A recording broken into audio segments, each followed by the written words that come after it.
Hello, everyone. It's Mrs. Wallace. How are you? I just wanted to go over some of these DBQ excerpts that we looked at in class.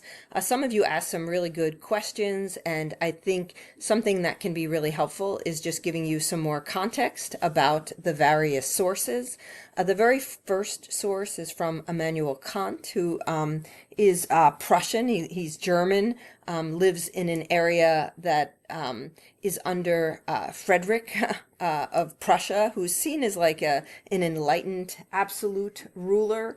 And while Kant, kind of hails Frederick as a ruler, he also poses, this question of what is the Enlightenment and the idea of how people can, make public use of reason. So he really advocates what a lot of you noted in class as kind of independent thinking, and talks a lot about the harms of not having a society that engages in, in independent thinking. And that source we talked about a little bit in class. If we go to source B, we're looking at an excerpt from Thomas Hobbes' The Leviathan. This is a source that he wrote during the English Civil War.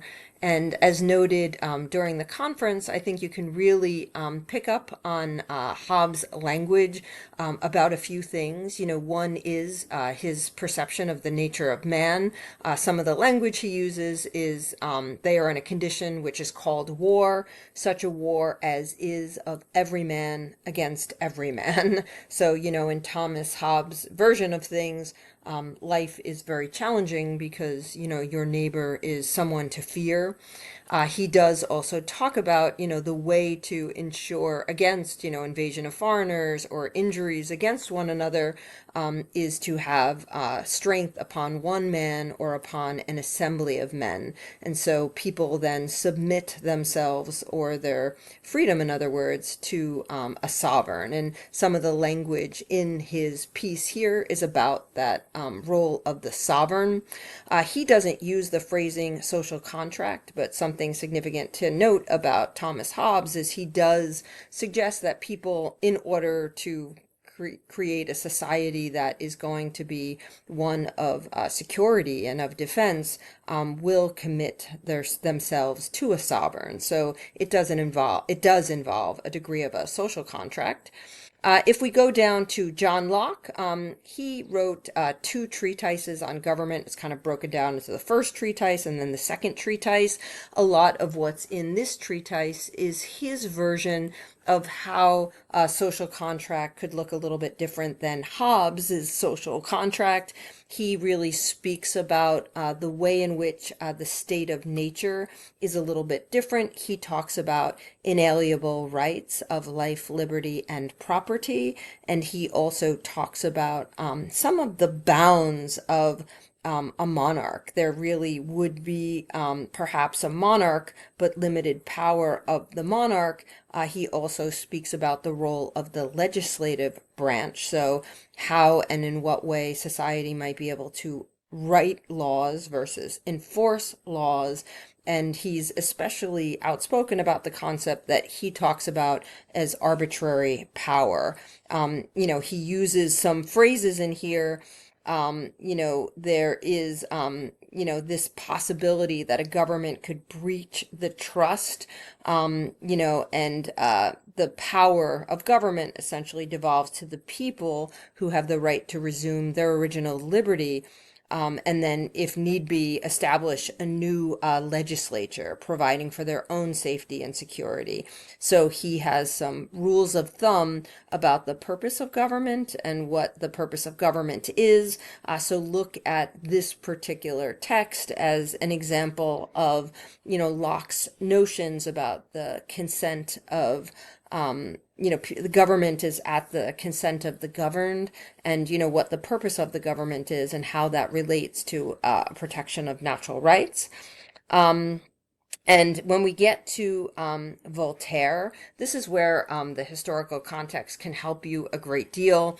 Because Voltaire writes a lot, you're likely to find a lot of things about Voltaire. So he does he writes just, hundreds and hundreds of pieces, this particular work, the Treatise on Tolerance, comes about in response to the murder of, it's kind of a two-part story. A man by the name of Calas is found guilty of murdering his son.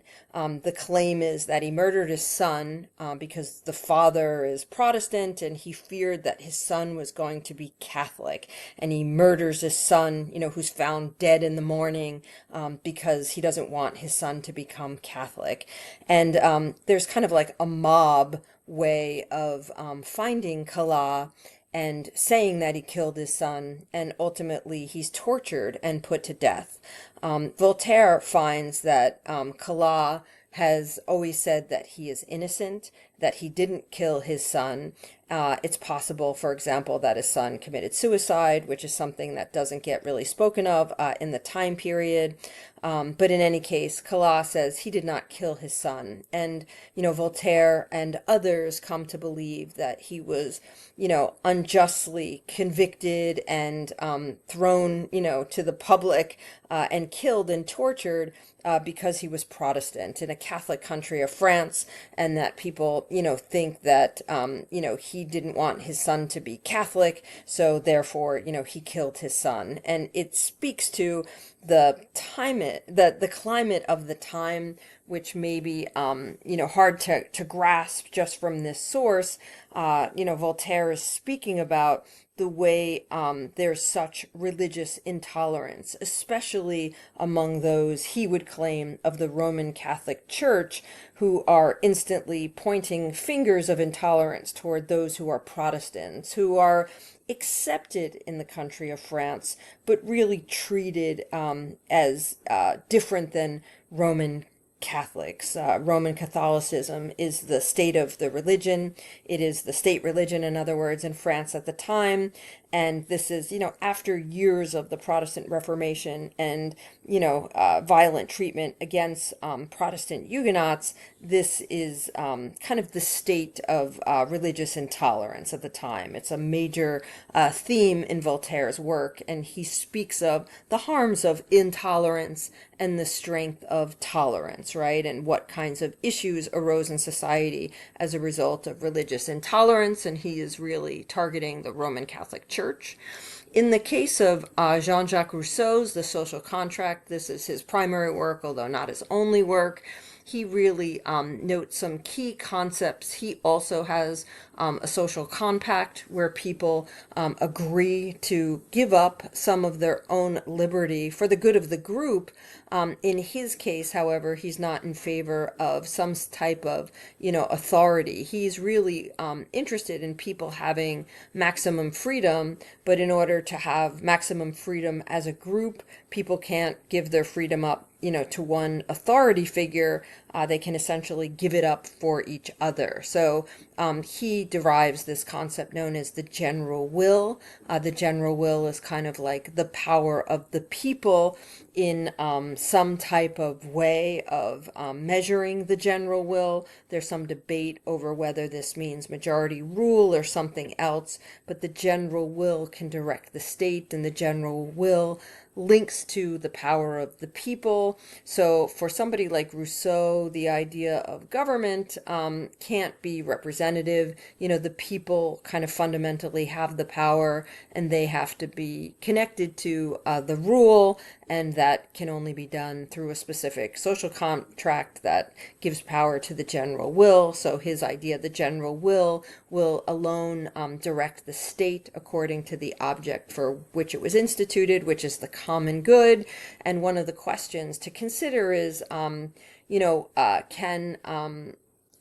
Rousseau's model of government, kind of be a precursor to a dictator? What are some of the pros and cons of this concept of a general will? So think about that a little bit as you consider Rousseau's work. For Mary Wollstonecraft, I think you can really place her in the box of a feminist, and in this essay. She's writing The Vindication of the Rights of Women. She had already written The Vindication of the Rights of Man, which is really a response to the kind of in the time of the French Revolution. She writes about some of the enlightened ideas that men have. In this essay, she goes much further because she's speaking specifically about the rights of women.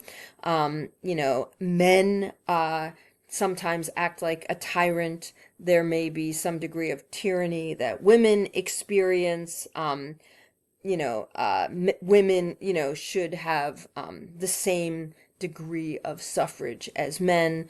See suffrage as essentially the gift of reason and the right of women to vote and have the franchise. In the very case of the Baron de Montesquieu, the spirit of the laws is a very scientific approach to how government should work. It's very similar to the kind of employment of government in the United States. So we're familiar with the three branches and the diffusion of power. So there isn't one executive branch with all of the power. This is something that Montesquieu talks about, the legislative and the executive, and the magistrate enacts laws, but there's also a role for the judiciary. There's checks and balances, in other words, and that's something that Montesquieu talks about. He is very much a product of the scientific revolution. He also considers the direction that climate might bring to people's government, so governments might vary. And he's a huge fan of the government in England.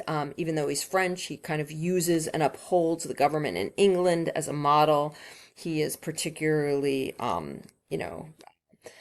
faced with the problem of absolutism and kind of the divine right of kings in France. There's also the last one, which is Cesare Beccaria.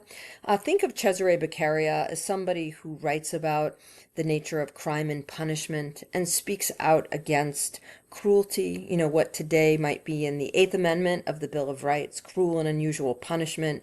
We don't just throw people in jail and, let them, die, while they're, this is the argument, right, that the United States government doesn't do this because it is seen as a violation of cruel and unusual punishment.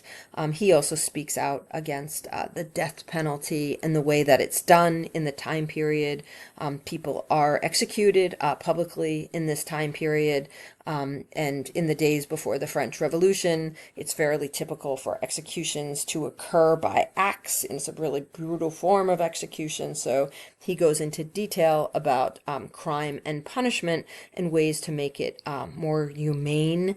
The sensitive, innocent man will then confess himself guilty, when he believes that by so doing he can put an end to his torment.